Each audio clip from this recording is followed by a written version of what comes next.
Estimada comunidad Uniminuto, compañeros del diplomado en pedagogías emergentes, el día de hoy quiero compartirles un tema el cual he venido trabajando desde el área de emprendimiento, y es específicamente lo que es una propuesta de valor. Esta propuesta de valor es literalmente lo que le dice el emprendedor o el empresario a su segmento de mercado, del por qué deben de comprarle a él y no a la competencia, qué lo hace diferente y cuál es ese problema que resuelve. Es por eso que la propuesta de valor es una descripción de los beneficios, entiéndase bien, los beneficios que mi cliente puede esperar al momento de comprarme. Por eso las propuestas de valor no pueden centrarse en las características del producto o en el precio. No, es centrarse en el cliente y cómo le aporta valor a este segmento de mercado.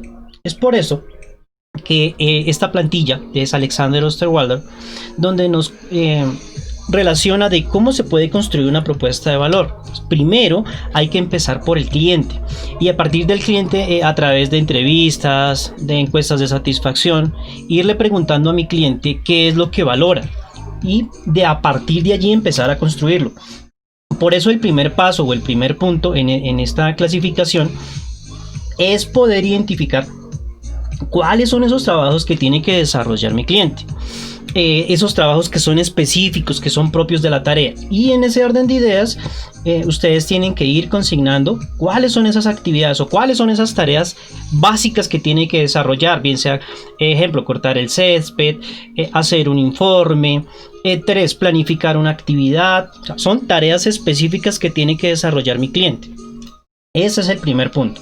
El segundo punto es poder identificar qué frustra a mi cliente, cuál es ese problema que él tiene, y aquí es donde nosotros tenemos que identificar es qué está haciendo ese cliente antes, durante y después de su actividad o de su trabajo, y a partir de allí es poder identificar, pues primero, cuál es ese problema.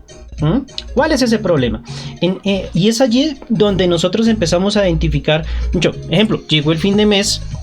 Mi cliente se frustró porque no pudo completar la cuota de ventas, o el proyecto que tenía que realizar no alcanzó, bien sea por el clima, temas ambientales, el COVID. Entonces eso hace que se frustre mi cliente. 2, hay otro punto, y son unos obstáculos, y esos obstáculos literalmente es que lo hace ir más lento, que lo hace ir más despacio, problemas de formación, el tema de redes sociales. Entonces ese es el segundo punto, y es identificar qué frustra a mi cliente antes, durante y después de su actividad. Y tercero, se encuentra el tema de las alegrías. ¿Qué le genera alegría a mi cliente?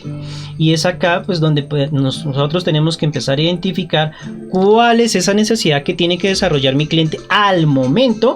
Por eso ahí, al momento de desarrollar esa actividad, es muy importante para el cliente. Hay otras cosas que son esperadas, por ejemplo, que le paguen al cliente antes de que finalice el proyecto, el tema de libertad financiera, de poder escalar en su empresa, o de poder ingresar a nuevos mercados y poder vender sus productos o servicios. Eso, y obviamente pues que no tenga reclamos. Entonces eso le va a generar al cliente poder desarrollar sus actividades. Entonces el primer ejercicio es hacer un mapa de empatía, y es lo que acabamos de hacer, es identificar cuáles son sus problemas o sus actividades en el día a día. 2, identificar qué le incomoda, qué lo hace ir más lento y qué es más difícil, y tercero, cuáles son sus alegrías.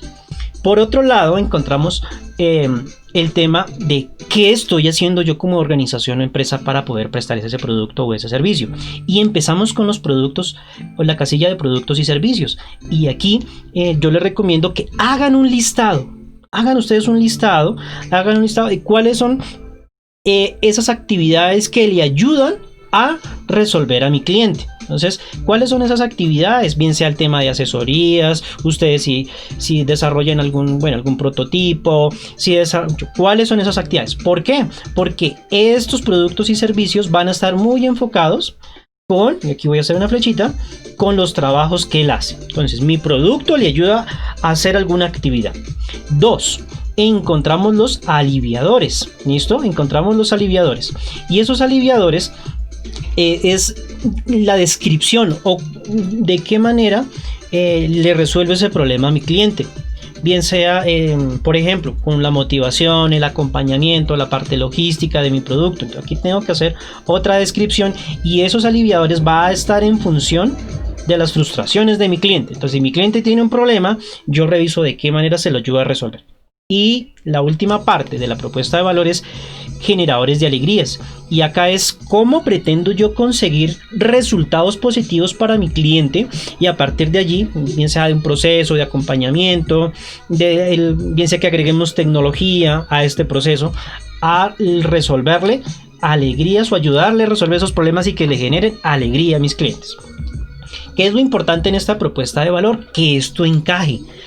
¿Qué debe de encajar? Pues primero debe encajar lo que mi cliente sufre, los trabajos que hace y lo que le genera alegría, y debe encajar con mis productos o servicios que le estoy ofreciendo, los aliviadores que yo le estoy dando y las generadores de alegrías. Una vez que tengo eso, estoy en la capacidad de generar una propuesta de valor. Finalmente, el ejercicio está, es decir, mire, mi producto o mi servicio ayuda a mi cliente o a mi grupo de clientes a que disminuyan los tiempos de entrega, aumentándoles la rentabilidad a través de las tecnologías y a través del uso compartido de la comunicación. Eso vendría siendo un ejercicio rápido de cómo hacer una propuesta de valor. Y en este orden de ideas es empezar a hacer estas actividades. Listo, gracias.